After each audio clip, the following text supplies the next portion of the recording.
José Roberto, muito bom. O meu testemunho inclui o seguinte: quando o Senhor Jesus se manifesta, abre o ar na sua frente. Imagina alguém atrás de um quadro daquele, um biombo, né, que esteja com aquele papel pardo, papel de fundo do quadro, né, só papel, e uma pessoa de lá para cá, de repente, empurra com a cabeça aquilo de maneira que abre ali. É apenas uma ideia. O ar abre e não sai rasgando, né, daquele jeito que o papel seria. Próxima coisa que ocorre é que nós estamos como que numa nuvem de pó. Você que é homem da agricultura sabe, você está assim numa estrada e passa um carro com uma certa velocidade que levanta aquela poeira. Então você não vê mais nada, fica tudo vermelho, né? Mas de repente aquilo vai baixando, baixando, baixando, baixando até a hora que a poeira cola no chão de novo e o ar fica transparente de novo. Só que nós estamos metidos numa coisa dessa e bem alta, que é de pecado, de iniquidade, e nós não percebemos. E ela bloqueia que tipo de visão? A visão espiritual. Por isso, a oração, o louvor, a adoração, a atividade que a igreja se especializou. Outra coisa que ocorre é que você percebe que o Senhor Jesus é luz, como está na palavra e você bem mencionou. Porém, com ele diante da gente, nós percebemos uma coisa que nós não estamos acostumados. O fato dele ser luz, não existe nele sombra alguma. Então, se você tiver uma luz superior, como a do sol, que eu estou tendo aqui agora, meio-dia e 45, então o que acontece? O sol está quase a pino, né? O que ocorre? Ele faz sombra na gente. Então a orelha faz sombra para baixo, faz sombra dentro da orelha, faz sombra na órbita do olho, faz sombra debaixo do queixo. O Senhor Jesus não tem isso. Mas ele também não é uma lâmpada. Ele não é uma lâmpada que brilhe com aqueles raios daquele jeito, não. Eventualmente poderia ser, mas não é isso que eu vi, não é isso que eu imagino realmente que ocorra. Lá no céu, por exemplo, não terá sol. E nem tem uma lâmpada iluminando as coisas. Não tem um poste com uma luz, não. É uma luz difusa, é uma luz ambiente, não provocada por emissões de lâmpadas, de seja qual for o tipo, holofote. Outra coisa interessante que tem é a luz dele, bendito seja, afasta toda a dúvida. É uma luz na certeza, é uma luz na alma que já não poderíamos chamar assim de luz do jeito que desse conceito que nós estamos, né? Então, quando nós temos alguém que tem ideias muito boas, nós dizemos que ele foi iluminado, mas iluminado na mente. Um sujeito que faz grandes descobertas, ele foi iluminado na mente. Então, você tem naquele momento uma completa iluminação. Isso quer dizer que você não tem dúvida alguma. Sem ter aprendido nada, você está na luz do seu Senhor. Todas as coisas ficam claras para você. Não há dúvida sobre aquilo que é. Não é que você tenha resposta para as perguntas que os homens fazem. Não é bem isso. Porque as próprias perguntas já conduzem a trevas. Elas estão erradas, via de regra. O que existe são respostas, como um oceano de conhecimento onde nenhuma pergunta nem entra, porque ela já está respondida pelo próprio estabelecimento das coisas. Outra luz, outra certeza que você tem diante do Senhor é que a seu próprio respeito fica claro o seguinte, que você esteve durante toda a sua vida buscando estar diante dele. Isso eu já não conseguiria jamais imaginar. Essas coisas que eu estou lhe dizendo não são imagináveis. Por melhor que seja o teólogo, ele não consegue chegar lá, porque ele trabalha na área da imaginação e ele precisa de revelação. E o nosso pessoal tem muita dificuldade de aceitar a revelação, porque eles pensam que vai mudar o texto bíblico. Vai nada, vai esclarecer o texto bíblico. Pelo menos quando é uma manifestação do Senhor, né?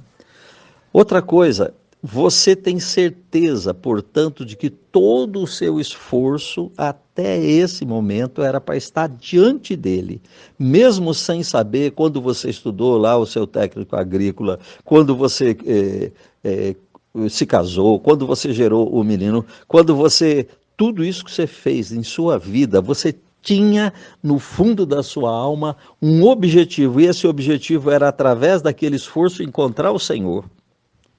E você não sabia, nem sabe, as pessoas estão aí correndo atrás daquilo que elas não sabem, mas o que elas sabem é isso. Ele é o desejado das nações, mas ele é o desejado de cada um de nós, mesmo daqueles que se opõem a ele completamente. Outra coisa que vem também quanto à luz é que toda a natureza, cada folha, cada árvore, e você, é tua área, né, de conhecimento profundo nisso, você mencionou aí a fotossíntese, né, a fotossíntese que é um processo intelectualmente difícil, é uma equação extremamente complicada, né, para ser reduzida a equação, é uma coisa tão simples que faz com que água e luz e mais alguns nutrientes viram um determinado tipo de planta de acordo com o DNA dela. Você sabe, isso é muito mais do que eu, né? Só estou tentando usar a linguagem tua aqui, mas o que acontece? O sentido do que é a planta, do que é cada planta, passa a ficar claro diante de você. Você vê a planta do ponto de vista, vamos dizer assim, do Senhor Jesus, ou da tua alma iluminada. Por exemplo, eu andava nas rodovias com o carro indo pregar, né? Aquele verde das laterais da rodovia, e eu sentia como o colo de Deus. Mas aquilo causava um prazer tão grande, né? E assim também o céu, e assim também o vento, e assim também o chão onde você pisa, a água onde você nada, a água que você bebe, o alimento que você come, tudo passa a ter sentido nele.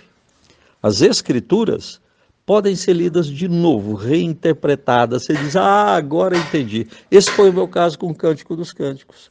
O primeiro versículo que explodiu da minha alma foi 2:4. Leva-me à sala do banquete e o seu estandarte sobre mim é o amor. Outra coisa, o conhecimento humano, você passa a ter capacidade de julgá-lo com certa facilidade, porque aquele que estiver orientado com a imagem do Senhor Jesus, com a luz dele, melhor dizendo, está correto, e aquilo que não está, está errado. A palavra de Deus fica tão clara que eu peguei aquele livro dos presbiterianos, o livro Teologia, o Louis Berkhoff. Você pega o livro e se diz, mas que coisa bem feita, escrita, só que você tem certeza que você pode escrever de novo aquilo, em cima do esforço dele, porque já está tudo estruturado, né? Você não precisaria estudar, só pega onde ele vai escrevendo e diz, não, aqui não é bem isso, aqui é isso, aqui é isso, aqui é isso. Era o que ocorria com o Sundar Singh na escola presbiteriana lá em Lahore, na Índia, né? Como ele aceitou o Senhor Jesus não a religião, mas disseram que ele tinha que estudar, ele foi. E aí o professor estava dando aula e aqui que ele dizia, não é assim. Aí dizia como é que era, mas como é que você sabe? Ele dizia, eu estive lá no céu, falei com o Senhor Jesus. E como ele era frequentemente arrebatado, né? Então ele tinha o entendimento. É o que ocorre com a gente. Passar isso para frente é outra história. Mas você facilitou com essa mensagem, por isso eu criei coragem. O Sundar Singh acabou saindo da escola, né? Porque não dava certo. Aí encostava numa árvore daquela, ficava ali com os olhinhos meio esgazeados, estava arrebatado e eu imagino, ei, cara, a aula e tal, agora ele que está no céu vai voltar para ver o homem dizer a respeito daquilo, que ele tem um entendimento muito maior.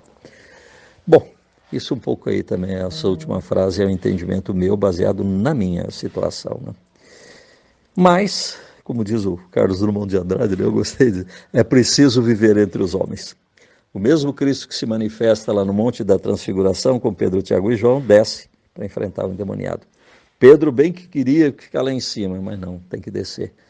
É o Paulo que, subindo ao terceiro céu, ouviu coisas inefáveis que ao homem não é lícito ouvir. Agora, em decorrência dele ter sido ascendido a essa posição espiritual, se instala nele uma promoção. é diferente de orgulho e de soberba comum. Aqui é a soberba espiritual, ele realmente é aquilo, porque não se trata de assumir um conhecimento apenas como quem estudou por esforço próprio. Se trata de ter sido promovido a uma situação e depois descer à situação inferior. Então, você é aquilo, só que agora se torna um inútil. E para poder manifestar a graça do Senhor aos seus irmãos através de você, você precisa ser humilhado. Daí aquele espírito maligno. O original grego é Sataná Angelos, mensageiro de Satanás. Não adianta ficar arredondando, não. É isso mesmo. É um acusador, seja o que for. É um anjo de Satanás destinado a esvaziá-lo. O Senhor Jesus tinha a capacidade de se esvaziar. É kenosis em grego. Sendo Deus, não teve por usurpação ser igual a Deus, ao contrário, humilhou-se até a condição de servo, e de homem humilhou-se a condição de servo, e servo até a condição de cruz, e foi até as profundezas do Hades. Essa capacidade de se esvaziar está no Senhor, mas não em nós. Por isso Davi, lá no Salmo 19, diz: quem é que pode discernir as próprias faltas? Absolve-me das que são ocultas, também da soberba livre o teu servo, para que ela não me apanhe, então serei livre de grande transgressão. Que a palavra dos meus lábios, o meditado do meu coração, seja agradável na tua presença, Senhor, rocha minha e Deus meu. Ele chama de soberba e alguns traduzem por pecado voluntário, mas seja o que for, é evidente que é pecado. E é natureza humana. Pode ser chamada como alguém já chamou de síndrome de Lúcifer, seja como for, uma vontade nossa de sobrepujar Deus, que é a mesma de Satanás. Entendamos, portanto, o que ocorre, né? Eu estou aqui à sua disposição, que essas coisas possam fazer sentido para você, porque eu jamais chegaria nelas estudando. E eu vi tanta gente importante, né, como o Shed, por exemplo, pregando, mas ele não tinha esse entendimento, e eu vi que a mim foi dado algo especial, e é tão bom compartilhar com você que me aceita com essa paciência sua. E Deus te abençoe a sua igreja, abençoe a Polaca, o menino, e cada um dos teus. O meu esforço pessoal é me oferecer ao Senhor com a seguinte oração: o Senhor me deu essa graça de conhecer de Jesus, e nós dois dialogamos, mas o Senhor é Deus, então eu não posso ter pretensão alguma de querer guiar, aproveitar, explorar as possibilidades desse encontro, porque é o Senhor não pode ser um produto na minha mente, no meu coração, seja onde for. Eu não posso montar o meu negócio, não faz sentido. Ainda que o Senhor me abençoe muito, eu preciso, claro, que o Senhor me diga o que é que eu devo fazer. E depois que eu iniciar, eu preciso que o Senhor me guie passo a passo. A propósito, Zé Roberto, eu me lembro daquela oração, daquele cântico nosso antigo: com tua mão segura bem a minha, pois eu tão frágil sou, ó Salvador, que não me atrevo a andar nem um só passo sem teu amparo, meu Jesus Senhor. Então é essa a minha oração diante dele. Eu preciso desenvolver mais e mais a capacidade de não atrapalhar. Porque com certeza a obra é dele, com certeza ele é o conteúdo da obra, é o objetivo, é ele que nos acorda para o relacionamento, é ele que nos orienta, nos toma pela mão direita, nos guia no caminho dele e nos recebe na glória. Ele é antes do início e ele é o fim, e depois daquilo que nós poderíamos chamar de fim. É a conclusão dos séculos. E em todo o tempo. E se é ele que se revela, eu tenho que aguardar. Põe a mão sobre as pessoas, aliás, no rosto, né? Como se fosse o noivo. Muito tempo depois é que eu fui entender que eu estava pondo as mãos na pessoa como se eu fosse o noivo. E era isso que eu estava ministrando. E a pessoa apaga. E o lugar se transforma no jardim. Mas eu nem sabia, agora com 25 anos é que me foi cair a ficha. Isso aconteceu logo nos primeiros anos lá, nos primeiros meses. E foi com muitas pessoas. Aí impus as mãos de umas 8.000, estimei, e umas 2.000 tiveram alguma experiência. Como eu não ficava na igreja, eu não pude saber de detalhes. Mas algumas pessoas diziam quando era possível. A maior parte não quer dizer nada. Coisa tão gloriosa que você diz, deixa eu votar. É tipo assim, não aconteceu. Deixa esse tesouro lá dentro de mim para eu não apagá-lo, para eu não conspurcá-lo, como diz, né? Então, ele que tem que guiar. Olha, quando eu fiquei sabendo dessa experiência do jardim de oração, eu desejei fazer um. E lá em Maria ele me disse, faça essa daí na segunda igreja batista, na Avenida República, fez. Depois eu fui embora e eles já tiveram dificuldade de manter aquela visão, né? O pastor que está lá hoje é músico, ele vai seguir a visão dele e é assim mesmo que tem que ser. Aí, como ele tinha dito que nós nos encontraríamos novamente num jardim, que seria o jardim de oração, eu fiquei pensando como seria possível, e eis que estou aqui para ficar perto das minhas 3 netinhas, filhas do Lemuel e da Heloísa, e querendo comprar uma chácara que ficasse de herança para elas, e quase em frente à casa uma chácara, ninguém atende telefone lá, depois de tantos dias alguém atendeu. Quando ouvi falar do preço, eu disse, eu não acredito. Ela falou, mas dá para baixar ainda, eu não acreditei. Quando falou o preço, falei, é minha. E quando eu fui ver, o juro de financiamento tinha despencado de 12% para 4,5%. Você não acredita? Ao ano. Vamos fazer. Deu tudo certo. O Senhor mandou o corretor aqui, gente, que eu continuo testemunhando, né? Coisa linda. Me instalei, as amizades aumentam. E aí ele me disse, quando eu pensei que ia rachar em 4 para cada uma das minhas netas, eu disse, não, é um jardim de oração. Aqui estamos nós. Estou concluindo, se Deus quiser, aqui o pessoal trabalhando concluir essa semana. Eu pago a eles tudo que a gente combina e mais um pouco para ficar um bom testemunho. E agora já começamos hoje a instalação elétrica e vamos fazer muito mais. Então ore por nós. Portanto, isso daqui é um jardim de oração. Um vizinho que é homossexual de um lado e é o homem, tentando manter a ordem, né, com aquela... Ele tem o nome de homem no registro, o nome de mulher, que sai para a noite fazer o trabalho dele, sustentar a família, o problema é dele, não sei o que ele faz, não vou. Mas o que eu quero dizer é que eu estou no mundo, eu não estou num ambiente artificial. No outro é gente crente que tem uma academia de ginástica e em frente são pessoas amáveis e, enfim, estou num ambiente normal e é isso que eu quero. Eu não gostaria de um ambiente artificial, eu não gostaria de uma coisa que me separasse dos meus irmãos. Então isso daqui é perfeito. Se você vier aqui, você que tem conhecimento de agricultura, você diz, isso aí tem que mudar muita coisa aí. Porque leva um ano para fazer e eu não quero fazer a minha opinião, eu quero fazer aquilo que ele me dá certeza.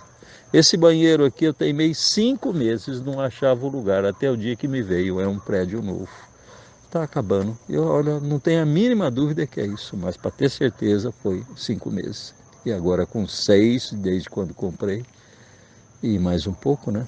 Que eu recebi dia 24 de dezembro, passamos 24, estamos chegando 24 de junho, 6 meses. Os 6 meses isso aqui vai estar encerrado o banheiro, construção nova, o resto foi reforma e o Senhor tem nos dado. Entenda você o que é o caminhar com o Senhor. Aonde vai parar? Eu te dou uma ideia que eu também falo porque como nós temos um jeito de pensar, idade, uma série de coisas muito parecidas, né? Você é mais novo que eu, mas o que ocorre? Você sabe, aquele negócio que você faz para ser alguma coisa, que você está sempre objetivando aquilo, e a cada dia a modificação que você faz, a conservação que você faz, a utilização que você faz, a caracterização que você faz, vai ficando parecido com aquilo que é o seu objetivo. Dize-me com quem andas, dize quem és. Isso foi quanto ao caráter.